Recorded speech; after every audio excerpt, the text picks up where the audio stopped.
des Jeux, aéroport de Paris, voilà, ça ramène beaucoup d'argent, il faut donc vite se précipiter pour vendre ce patrimoine. Et puis la réforme de la fonction publique, avec le bradage programmé des services publics, ou enfin la PMA, et peut-être la GPA qui va engager la marchandisation des enfants. Sur toutes ces réformes, nous qui sommes l'opposition, nous serons en pointe, et nous ne laisserons pas faire. Et puis, il y a les réformes qui procèdent de l'irresponsabilité. La loi de 1905, avec un axe déjà engagé qui est celui de céder à l'islamisme, puisqu'il s'agit non pas d'appliquer la laïcité, mais de l'adapter à des religieux qui ne cessent de pousser leurs revendications. Aurélien Taché, vous savez, le député qui dit tout haut ce que les macronistes pensent tout bas, fait partie de ceux qui préparent la réforme de la loi de 1905 pour la République en marche. Il y a véritablement de quoi être très inquiet. Parce qu'Aurélien Taché, c'est celui qui compare le voile des fillettes de 12 ans au serre-tête des petites filles catholiques. Taché, c'est celui qui a fait passer un amendement pour donner des avantages fiscaux, écoutez-moi bien, hein, aux particuliers qui louent des chambres aux migrants. Taché, c'est celui qui a défendu la porte-parole voilée de l'UNEF. C'est celui qui dit ouvertement dans une interview à Marianne que la France doit abandonner toute souveraineté au bénéfice de l'Union européenne. C'est celui qui s'est chargé de disséminer les migrants de Calais dans les villages de France. Eh bien, cet islamo-gauchiste arrogant et dangereux est un de ceux qui travaillent à la République en marche sur la réforme de la laïcité. Alors oui, mes chers amis, nous sommes inquiets. Quand on sait que l'UOJF, c'est-à-dire les frères musulmans, ont appelé à voter pour le candidat Macron, il y a aussi de quoi être inquiet. On l'a vu avec les grands intérêts financiers, M. Macron récompense toujours ceux qui l'ont fait élire. Quand on sait que ce gouvernement hors sol s'apprête à toucher à un pilier de la paix civile dans un pays qui a souffert de guerre de religion, il y a de quoi être inquiet. Mais nos dirigeants ignorent-ils l'histoire à ce point? Ignorent-ils les réalités à ce point? Ignorent-ils l'âme de notre peuple? En croyant être modernes, ils font renaître de nouvelles aliénations. En croyant arranger les problèmes, ils en créent de nouveaux, bien pires. M. Macron, en réalité, c'est triomphe de la vision comptable. Il croit que les problèmes se règlent par la négociation. En l'occurrence, une négociation avec les islamistes. Comme on fait avec des partenaires économiques ou un courtier d'assurance. Pour nous, les principes sont simples. On ne transige pas avec les valeurs de la République, on les applique. On ne touche pas à la laïcité, on l'applique. C'est simple. Et c'est ce que demande l'immense majorité des Français. Cette semaine, on a célébré la journée de la femme. Un certain nombre de responsables et d'élus du mouvement se sont exprimés à cette occasion pour rappeler qu'en la matière, il faut arrêter les diversions. Oui, les femmes sont discriminées en matière salariale et c'est là une injustice que nous devons corriger. Oui, des femmes subissent des violences conjugales et nous ne devons avoir aucun scrupule à réprimer durement ces actes. Nous devons montrer à l'égard des victimes de violences une détermination sans faille. La société doit les protéger, les accompagner dans le parcours juridique et judiciaire pour les aider à se reconstruire, à se faire reconnaître comme victimes, à pouvoir retrouver une dignité. Mais de grâce, arrêtons les faux procès, les censures de publicité parce qu'elles montrent un postérieur, la condamnation au bannissement d'un humoriste condamné pour une blagounette de mauvais goût. C'est faire injure aux femmes de croire que l'exercice de leurs droits nécessiterait le retour à la dictature de la pudibonderie, la tyrannie du féminisme correct ou une déclaration de guerre aux hommes. Nous ne cédons pas au paraître médiatique et aux injonctions de ces professeurs de morale qui détournent l'attention. Arrêtons ces faux procès quand le vrai procès des atteintes aux droits des femmes n'est pas instruit. L'apparition de l'excision en France, le voile imposé, y compris maintenant aux fillettes, les interdits vestimentaires pour les femmes dans certains quartiers, l'interdiction qui leur est faite de fréquenter certains lieux tenus par des hommes, et je ne parle pas des farfeluteries vestimentaires comme le burkini ou le hijab de jogging qui relèvent de la provocation.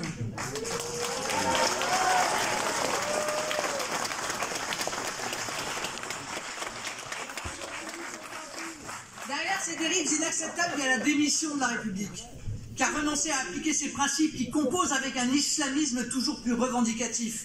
toujours plus totalitaire, qui s'apprête à capituler en réformant la loi de 1905, à faire tomber le rempart à l'obscurantisme du XXIe siècle. Disons les choses.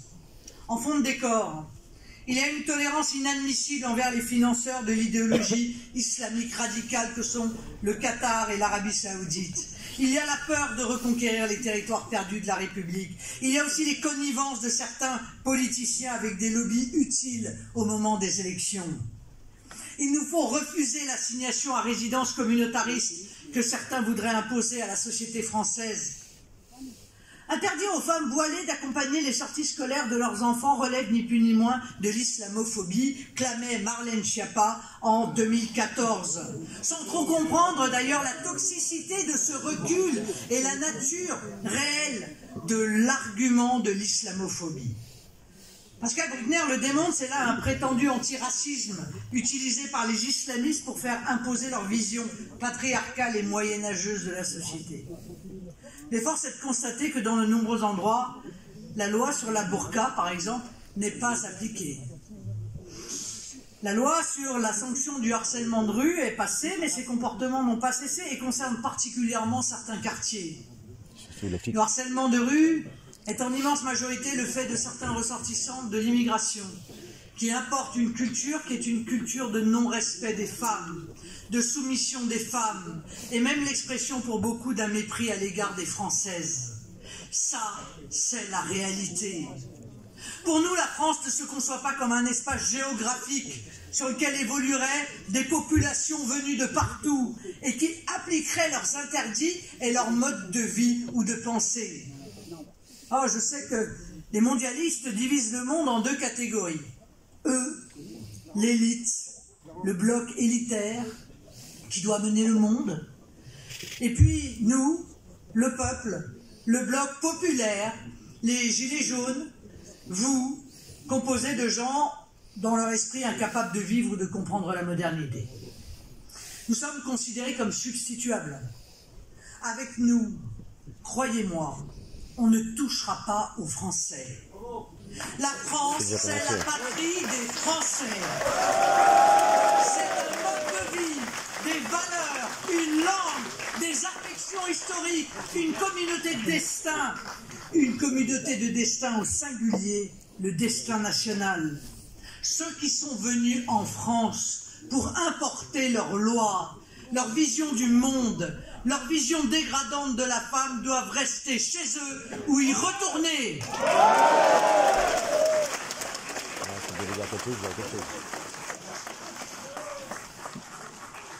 Alors oui, je le dis de la manière la plus claire qui soit, nous au Rassemblement National, nous sommes les seuls vrais défenseurs du droit des femmes. Bravo. Des Françaises, bien sûr, mais aussi du droit de toutes les femmes, y compris des femmes d'origine étrangère qui sont venues chercher en France les lois françaises. En France, une femme s'habille comme elle veut. En France, une femme a le droit d'aller où elle veut. En France, les hommes et les femmes sont égaux en dignité et en droit.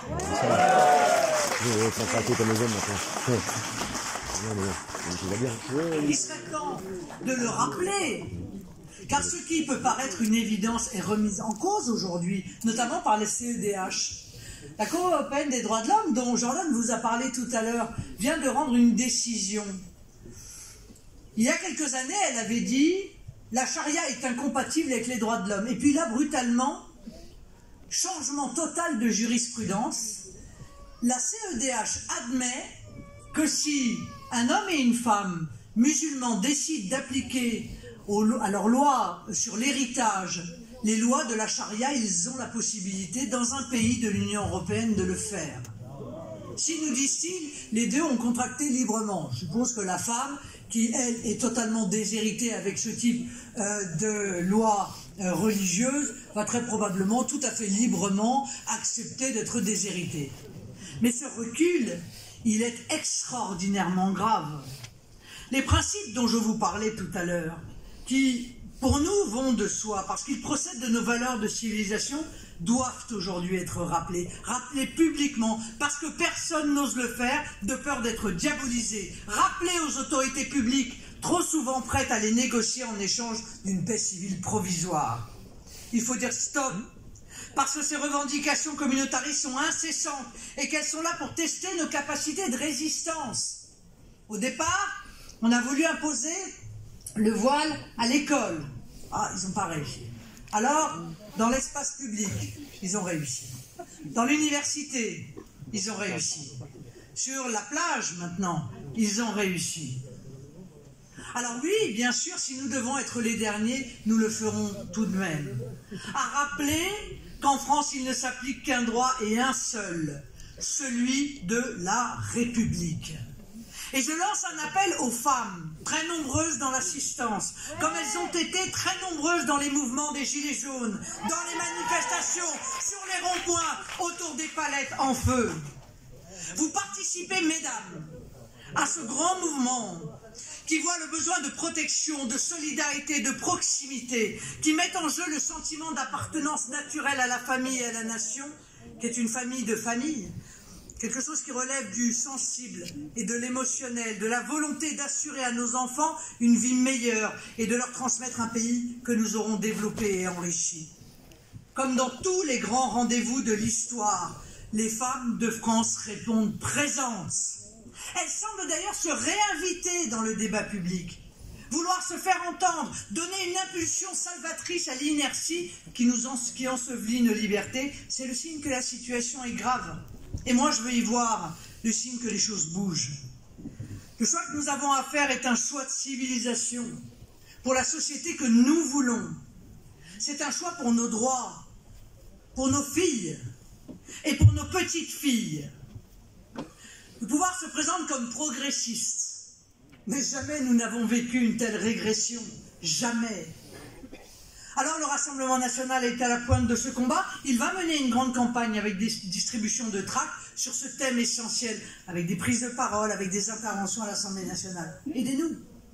Nous avons besoin de vous toutes, mesdames, de vous tous, messieurs, pour réveiller les consciences endormies ou distraites.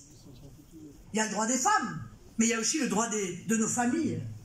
Lorsque l'on sait que les gouvernements n'ont cessé dans les dernières années de toucher aux allocations familiales, que les fermetures de classes pénalisent les enfants des campagnes, que la disparition des maternités insécurise les futures mamans, que rien n'est vraiment fait pour les mères célibataires. Il y a le pouvoir d'achat aussi, qui est au debout réduit par un effet de ciseau. D'un côté, un travail qui n'est pas ou de moins en moins bien rémunéré, de l'autre, des taxes et impôts qui ne cessent de monter. En réalité, la mondialisation détruit vos vies.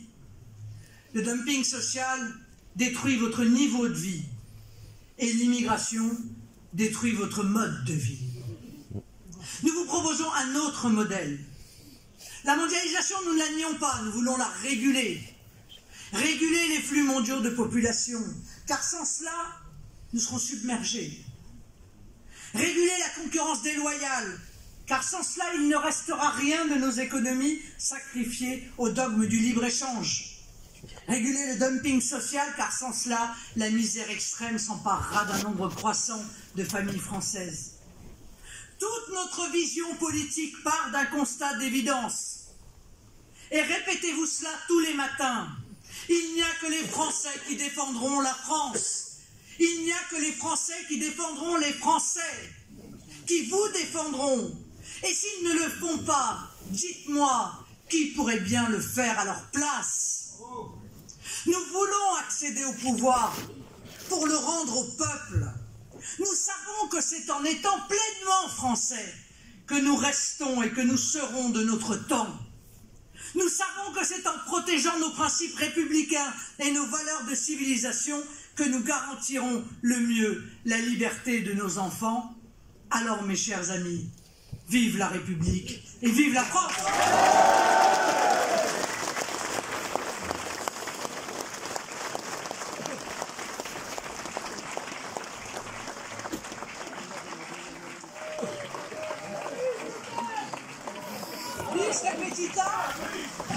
Mais on ne se passe pas.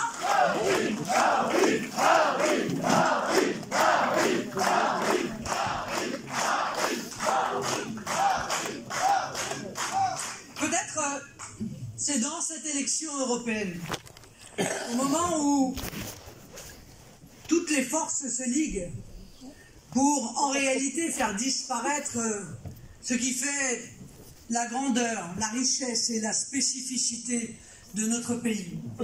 Au moment où toutes les forces se liguent pour aspirer la souveraineté qui vous appartient et la distribuer à d'autres qui ne sont pas élus. C'est donc peut-être plus que jamais dans cette élection européenne qu'il faut entonner ensemble, et aujourd'hui ce sera pour la deuxième fois, notre hymne national. Allons enfants de la patrie, le jour de gloire est arrivé. Contre nous de la tyrannie, l'étendard sanglant est levé, l'étendard sanglant est levé. Rendez-vous dans nos campagnes, fugitifs et féroces soldats, qui viennent jusque dans nos bras, égorger nos fils et nos compagnes. Aux armes, citoyens, formez nos bataillons, marchons, marchons, d'un sang impur, à l'heure de nos sillons. Mes amis, ce n'est pas au moment où le peuple français vient de redresser la tête que nous devons baisser les bras. Alors je compte sur vous pour cette campagne. Nous arriverons en tête et nous gagnerons.